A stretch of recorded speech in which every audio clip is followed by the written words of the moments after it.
God who creates, redeems, and sanctifies. Amen. Amen. Well, I want to invite young people up here to have a sermon for all ages. I'm just getting a few props ready, so go ahead and you can sit up here. That's great.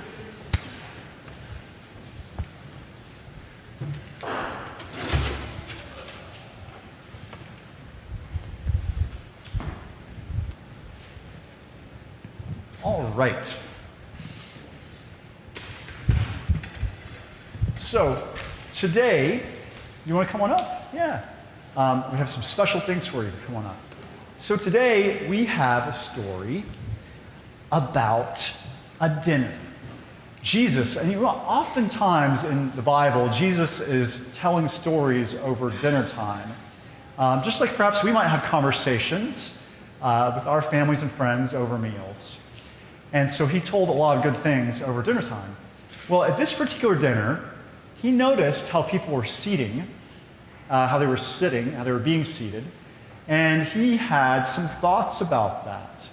So I'm going to pause there, and we're now going to set a dinner table here. So I have a few things for us, and you're going to have to help me figure out how to set a table, all right?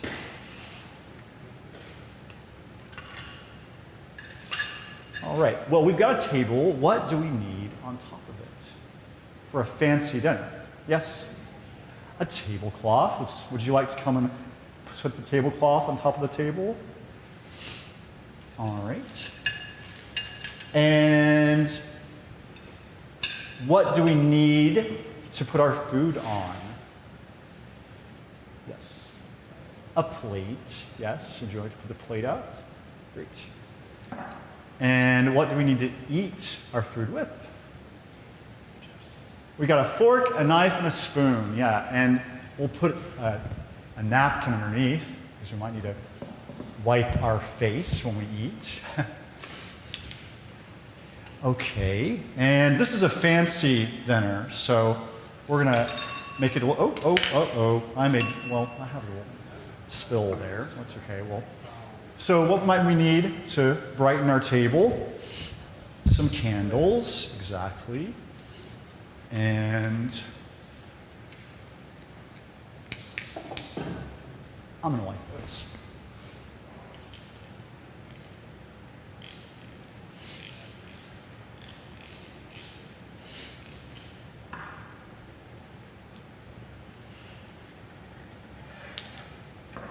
And here's the water that's filled, and a glass. And we're going to have a really fancy dinner, so what else might we want to put on the table, just to add a little extra? Well, yeah, we're going to have food, of course, but if you're having a really fancy dinner, there might be something you put at the center of the table, for example. How about flowers? Okay. So I'm going to borrow some flowers over here from Our Lady, the Virgin Mary. And these are not going to fit on my little table, so we're just going to put them here and imagine that they're at the center of the table. All right, so for food, what are we going to do for food? Okay, well, so I'm going to ask you to all take and pass a plate here. And then I've got some coloring pencils and crayons. And while I'm talking, feel free to use these to design a special plate. And you can take these, take crayons, yeah. And you can design your special plate and give it to anyone that you would like to. All right, so decorate it any way you like. This is a special plate. And also feel free, if you are a person who eats crackers that have gluten, you can take some and pass them around if you're interested in any crackers. And I've got some fruit snacks here if anyone doesn't eat crackers, and maybe I'll give them to you all as you go, so you can have something to take with you. And does anyone want any water? Anyone want water? No? Yeah? You're okay? Okay. Okay, I want to make sure you're comfortable. You want water? Yeah, well, you can have water. because I'm trying to be a good host here at my dinner party. And so I want to make sure my guests have something to eat and something to drink. Oh, you know what? And to make that easier, you could use these. I forgot to hand these out. So you can use these for your plate projects. All right, so in today's story, Jesus noticed that at the dinner party he was at, people were really focused on trying to find the best seats. They wanted to sit at the best seats, the best tables, close up to the front, close to the hosts, because they thought they were really important. And so, where do important people sit? At the head of the table, right. And so, have any of you ever been to a wedding? Yeah? Did you go to the reception? And if you did, where did you see the bride and groom, or the brides and the grooms? Where did you see them sitting? At their own table, oftentimes. Yeah, sort of at the front, right? And maybe sometimes there's people sitting with them who might be part of the wedding party. So it's sort of like a symbol of, the people who are the most important in this particular wedding, this particular event, sitting at the front. And sometimes you'll see that at other things too, where the people who are on the program for the evening, or the people who are considered the most important for this whatever event, are sitting at the front.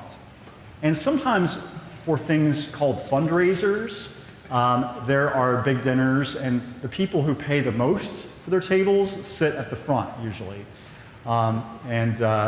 So some of us who've attended fundraisers probably know about that. So Jesus noticed this, and so he said, I'm going to tell you a story about another party, a wedding banquet. So anyone know what a banquet is? Yeah.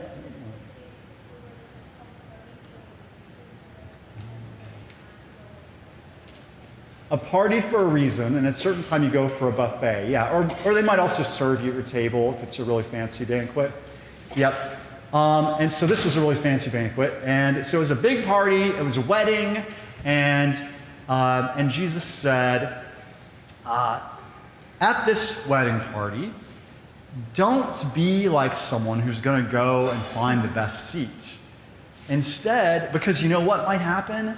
What if you're not as important as you think you are, and the host says, get out of here, go back to that table all the way at the back. And so he said, instead what you do is you're going to sit at the back and wait for your host to come up and say, come on up here, come on up. You need to be up at the front where all the action is. And so Jesus said, that's the way you need to be, right? Sit at the back, and you'll be invited forward. So let's put that on one side and think about that. Then the second thing he said about this dinner party was, and then I'm going to tell you another thing he said about this dinner party. He said, instead of inviting all of your friends, all of your family, all of the important people in the town, in your town or your school, instead of that, invite in everyone off the street. Everyone, no matter what their station in life is. That means kind of where they find themselves, whether they're rich or with less money, or they have a lot of power or less power. So whoever they are, invite them in. Have a big special party for everyone. Because, in particular, make sure you invite people who have no chance of repaying you. Because if you invite someone who's rich and powerful to your party, well, then you're expecting them to invite you back to theirs. But instead, invite some people who, they don't have a lot of money, and so they're not going to have a big fancy party to invite you to, but invite them. So I wonder, what might we do with what Jesus is telling us in this story? So if you're having a birthday party sometime in the next year, I imagine some of you might be having a birthday at some point, and maybe you'll have a party. You're probably going to want to invite all your friends, and you should. But how about you invite some people you might not think about? Who might be someone that you could invite to a party that might not expect an invitation? Yeah, no. Your cousin. Yeah, sure. Yeah. How about someone you don't know very well? How about, I know a lot of times these days, which is a really good thing, everyone's invited to invite everyone from their class to parties, but maybe this is someone who's going to be starting at your school, and so they haven't started yet, but they're going to be there, and they're not going to know anyone. And so wouldn't that be a really special thing to do if you invited them to your party? So invite people who may not have as many friends as you to your party. That would be a great thing to do for them. And for you, because guess what? They're probably a really cool person, and you'll get to know them. And what about other ways we can invite people to parties? Did you know that here at Trinity, we have lunch every Saturday? Did you guys know that? And everyone in the whole community is invited to come to our lunch. So you are all certainly welcome to come to the lunch. You could even come with your families and volunteer at the lunch. And so a lot of folks come and they volunteer to make the meal and to set the tables and to welcome people in. And then everyone can come and have lunch, we don't charge anything for this lunch, so whether they could pay for lunch or not, they're welcome at this lunch. And we call that the Saturday Soup Community Meal. And so I hope sometime soon you'll have a chance to come out and check out our Saturday Soup Community Meal. That is a meal where we do what Jesus said, and we go out and we say, everyone, you are welcome to come to this party, to this lunch. And then if you're volunteering ever, you can talk with people as you're serving them food. You can say hello. You can ask how they're doing. And then if there's any other people your age there having lunch, you can go and talk with them. And your families, the adults, can go and talk with the adults who are at the meal. And because we all want to get to know one another, because we're one community. So what do you think? Would you like to come to Saturday Soup sometime? Yeah, good. Well, and then in a week, we have a big event happening that you might have heard about. It's called the Jersey Shore Ride for Food Justice, and it helps us put together those lunches.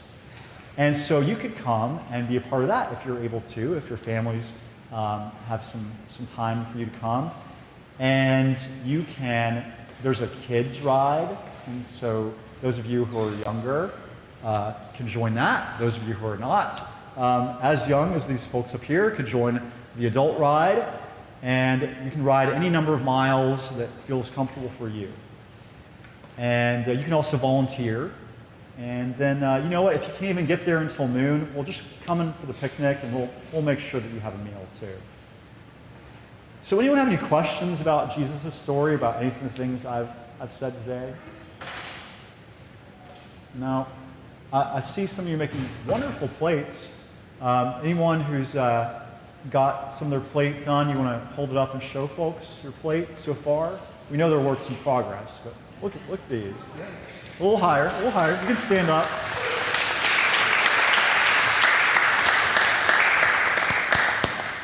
And maybe some of you who are not up here, you might want to think about going home and doing something special for someone, either in your life or someone who don't know very well, but maybe who could use some cheer, maybe a neighbor who you don't know. And I don't know, you can make a special plate or maybe bring some flowers or do something like that.